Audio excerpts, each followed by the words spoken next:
മാമ്പഴക്കാലമാണ്, പോരാത്തതിന് നല്ല ചൂട് കാലവും. നല്ല രുചിയുള്ള ഒരു മാംഗോ കുൽഫി ഉണ്ടാക്കിയാലോ? അപ്പോൾ നമ്മുടെ മാംഗോ കുൽഫി ഉണ്ടാക്കാനായിട്ട് നല്ല വാവട്ടമുള്ള ഒരു പാത്രത്തിലേക്ക് 1 ലിറ്റർ പാൽ ഒഴിച്ചു കൊടുക്കാം. ഇതൊന്ന് നന്നായിട്ടൊന്ന് തിളച്ച് പകുതിയാക്കി വറ്റിച്ചെടുക്കാം. തിളയ്ക്കുന്ന സമയത്ത് ഇടയ്ക്കിടയ്ക്കൊന്ന് ഇളക്കി കൊടുക്കണേ.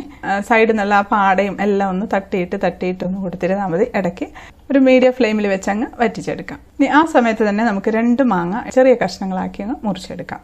ഇത് ഏകദേശം 1 കപ്പൊക്കെ ഉണ്ട്. നമുക്കൊരു പാനിലിട്ട് 1/2 കപ്പ് പഞ്ചസാരയും കൂടെ ചേർത്തൊന്ന് നമുക്ക് ചൂടാക്കിയെടുക്കാം. ചൂടാവുന്ന സമയത്ത് പഞ്ചസാരയൊക്കെ നന്നായിട്ടൊന്ന് മെൽറ്റായി മാങ്ങയും ചെറുതായി ഒന്ന് വെന്ത് വരും. വെള്ളമൊന്നും ഒഴിക്കണ്ട. കണ്ടില്ല, അത് ചൂടാകുമ്പോഴത്തേക്ക് തന്നെ പഞ്ചസാര മെൽറ്റായത് മാങ്ങയെന്നുള്ള വെള്ളവും കൂടെ ചേർന്ന് നല്ല ലൂസായിട്ട് വന്നിട്ടുണ്ട്.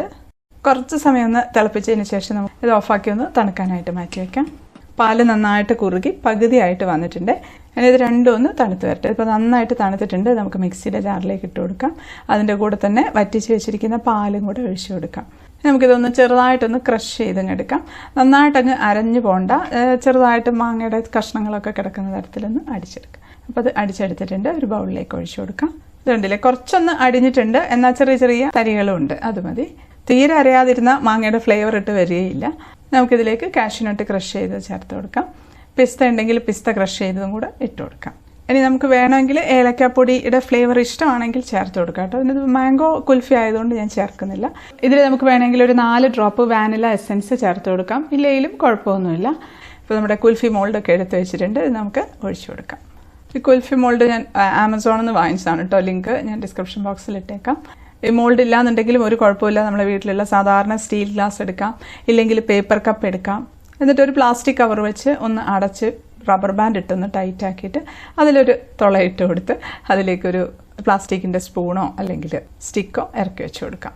ഇതെല്ലാം അടച്ച് സ്റ്റിക്കും ഇട്ട് വെച്ചിട്ടുണ്ട്. നമുക്ക് ഫ്രീസറിലേക്ക് വെച്ച് കൊടുക്കാം. ഓവർനൈറ്റ് ഫ്രീസറിൽ വെച്ച് നന്നായിട്ട് തണുപ്പിച്ചെടുക്കാം. അപ്പോൾ ഇതാ നെക്സ്റ്റ് ഡേ ആയിട്ടുണ്ട്. നമ്മുടെ കുൽഫിയൊക്കെ നല്ല തണുത്തായിരിക്കുന്നു. ഒരെണ്ണം കാണാനില്ല കേട്ടോ. ഇവിടുത്തെ നമ്മുടെ ചിക്കു എടുത്തുകൊണ്ട് പോയതാണ്. നമുക്കൊന്ന് തുറന്നെടുക്കാം. ഇപ്പോൾ പെട്ടെന്ന് തന്നെ ഡിമോൾട്ടായി കിട്ടും കേട്ടോ. വെള്ളത്തിലൊന്നും ഇറക്കി വെക്കേണ്ട ആവശ്യമൊന്നുമില്ല. പുറത്ത് തന്നെ നല്ല ചൂടാണ്. കൈ കൊണ്ടൊന്ന് ചെറുതായിട്ടൊന്ന് ചൂടാക്കി കൊടുത്താൽ മതി. ഇനി ഇളകി വരുന്നില്ലെങ്കിൽ ഒന്ന് വെള്ളത്തിലൊന്ന് ഇറക്കി വെച്ചാലും മതി. അടിപൊളി, നല്ല ഭംഗിയായിട്ട് തന്നെ വന്നിട്ടുണ്ട്. ഇപ്പോൾ കണ്ടില്ലേ, മാംഗോ കുൽഫിയുടെ ആ ഒരു മാങ്ങയുടെ കഷ്ണങ്ങളൊക്കെ ഇങ്ങനെ ആയിട്ട് കാണാനായിട്ട്. അത് നമ്മൾ കഴിക്കുന്ന സമയത്ത് കഴിക്കാനും കൂടെ കിട്ടുമ്പോൾ ഒരു പ്രത്യേക ടേസ്റ്റ് ആയിരിക്കും. ഇതിൻ്റെ മുകളിലേക്ക് കാണാനൊരു ഭംഗിക്ക് നട്ട്സ് ക്രഷ് ചെയ്തത് കുറച്ച് ഇട്ട് കൊടുക്കാം. എത്ര പെട്ടെന്ന് കഴിഞ്ഞില്ലേ നമ്മുടെ മാംഗോ കുൽഫി. വീട്ടിലുള്ള സാധാരണ ചേരുവകൾ വെച്ച് ഈസി ആയിട്ട് ഉണ്ടാക്കാൻ പറ്റിയ ഒരു കുൽഫിയുടെ റെസിപ്പിയാണ്. കുൽഫി ലവേഴ്സിനൊക്കെ തീർച്ചയായിട്ടും ഇഷ്ടപ്പെടും. ഇനി നമുക്കൊന്ന് ടേസ്റ്റ് ചെയ്ത് നോക്കാം. കഴിക്കട്ടെ.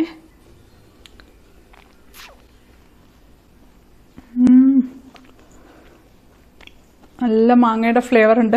ഞാൻ അത്ര വലിയ കുൽഫി ലവറൊന്നും അല്ല, എന്നാൽ പോലും നല്ല ടേസ്റ്റി ആയിട്ടുള്ള ഒരു കുൽഫിയാണ്. ആ മാങ്ങയൊക്കെ ഇടയ്ക്ക് ഇങ്ങനെ കടിക്കാനായിട്ട് കിട്ടുന്നുണ്ട്. നട്ട്സ് ഉണ്ട് കടിക്കാനായിട്ട്. അതൊക്കെ ഒരു പ്രത്യേക ഒരു ടേസ്റ്റാണ്. എളുപ്പത്തിൽ ഉണ്ടാക്കിയില്ലേ, വളരെ കുറഞ്ഞ ചേരുവകൾ വെച്ച് ഉണ്ടാക്കിയിട്ടുള്ള ഒരു കുൽഫി. അപ്പോൾ എല്ലാവരും ഉണ്ടാക്കി നോക്കണം മാങ്ങയുടെ സീസൺ കഴിയുന്നതിന് മുന്നേ. അപ്പോൾ വീഡിയോ ഇഷ്ടപ്പെട്ടാൽ ലൈക്ക് ചെയ്യാനും കമൻറ്റ് ചെയ്യാനും ഷെയർ ചെയ്യാനും ഒന്നും മറക്കല്ലേ. സബ്സ്ക്രൈബ് ചെയ്യാത്തവരൊന്ന് സബ്സ്ക്രൈബ് ചെയ്തേക്കണേ. അപ്പോൾ നമുക്ക് അടുത്തൊരു അടിപൊളി റെസിപ്പി ആയിട്ട് കാണാം. അതുവരേക്കും stay happy, stay positive. By.